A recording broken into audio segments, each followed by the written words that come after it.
vidéo on se retrouve pour parler des classements, des podiums et faire un bilan sur ce Giro d'Italia 2024, 107e édition du Tour d'Italie. On voit ici le vainqueur de cette édition, Tadej Pogacar, et pas un petit vainqueur, hein, il a gagné ce Giro avec panache quand même, et avec surtout 9 minutes 56 d'avance sur Daniel Felipe Martinez et 10 minutes 24 sur Geraint Thomas, le troisième du général. Donc le podium, vous l'avez compris, Pogacar, Martinez, Geraint Thomas. On va d'ailleurs voir en image le podium de ce Giro juste après. La coupe, où cette fois on a donc un nouveau nom qui vient d'être inscrit. Première fois que le Slovène participe au Giro. Et 2024, ça sera donc son année, victoire sur le Giro. Il lui manquera aussi une victoire sur la Volta. Pour l'instant, sur les grands tours, il n'a jamais fait la Volta, je crois, si je ne dis pas de bêtises. Pogacar a déjà gagné le Tour de France, Giro. Pour faire le triplé, il faudra la Volta certainement. Il essaiera de faire ça l'an prochain. Je ne pense pas qu'il tente les 3 grands tours. Là, il tente le doublé Tour d'Italie, Tour de France. Je ne pense pas qu'il fasse les 3 non plus, ça serait quand même beaucoup. Là, ici, on voit le meilleur jeune de ce Giro, Antonio Tiberi. Le dernier meilleur jeune italien, c'était Fabio Aru. Tiberi, il est italien. Pour la Banner Run Victorious, il remporte ce titre de meilleur jeune. Le meilleur grimpeur, c'est Pogacar. Voilà.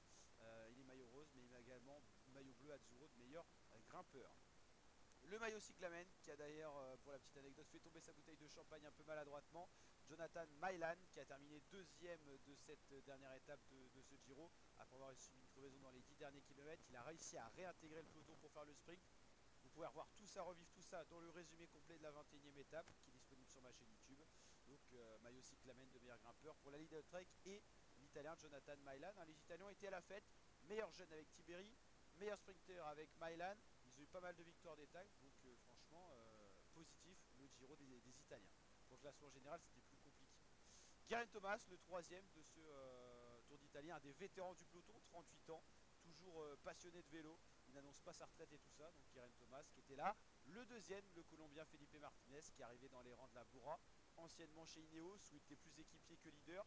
Chez la Bora, il y a quand même plus de possibilités. Bon là, il n'y avait pas Roglic ni Vlasov d'aligner, donc sur ce Giro, il était leader. Il a quand même terminé deuxième, donc belle performance. Et Pogacar, le vainqueur de ce Giro. Un jeu de coureur encore, Tadej Pogacar, qui termine donc maillot rose de ce Giro. On a noté que la start list n'était pas incroyable non plus sur ce Giro, donc Pogacar n'a pas eu réellement d'adversaire. Il aurait fallu un Vingegaard, un Roglic, un Vlasov peut-être pour poser plus de problèmes à Poggi. En tout cas, voilà, Felipe Martinez et Geraint Thomas terminent sur le podium, mais n'ont pas réussi à rivaliser en termes de niveau avec Pogacar qui était quand même bien au-dessus. Voilà, les célébrations de la dernière journée, la super coupe du Giro, elle est super belle cette coupe, je trouve. Un super trophée. Voilà, Pogacar félicité, qui remporte ce Giro pour la formation UAE Team Emirates. La meilleure équipe, la Decathlon AG2R, la mondiale, avec pas mal de Français. Leur leader, Ben O'Connor, qu'on voit à gauche de l'image. Valentin Paré-Pinte, petit gabarit de grimpeur qui aura gagné une étape sur ce Giro. Je crois qu'il y a Aurélien Paré-Pinte, ça doit être lui, si je ne dis pas de bêtises. Et puis pas mal de coureurs qui ont montré de belles choses. Donc une belle saison pour la Decathlon. On voit ici Julien Alaphilippe. Pourquoi? Parce qu'il a remporté un classement. Il a été élu super combatif de ce Giro d'Italie avec sa victoire d'étape, mais surtout de belles échappées. Le baroudeur par excellence, le puncher, toujours à l'avant, toujours à l'attaque pour animer et faire vivre de somptueuses étapes avec de belles attaques, de belles relances d'échappées. Voilà notre Juju national. On ne sait pas encore s'il fera le Tour de France. Il devrait être aligné sur les JO. Moi, je pense que la meilleure stratégie pour lui, c'est de faire le Tour de France, jouer au maximum la première semaine, et puis, quitte à abandonner et pas faire la deuxième semaine, au moins il aura fait une première semaine de course, et après il se prépare pour les JO. Au moins, comme ça, il nous animera. Voilà, cette première semaine de Tour de France, et puis s'il est en forme, pourquoi pas faire tout le Tour de France et voir les JO après.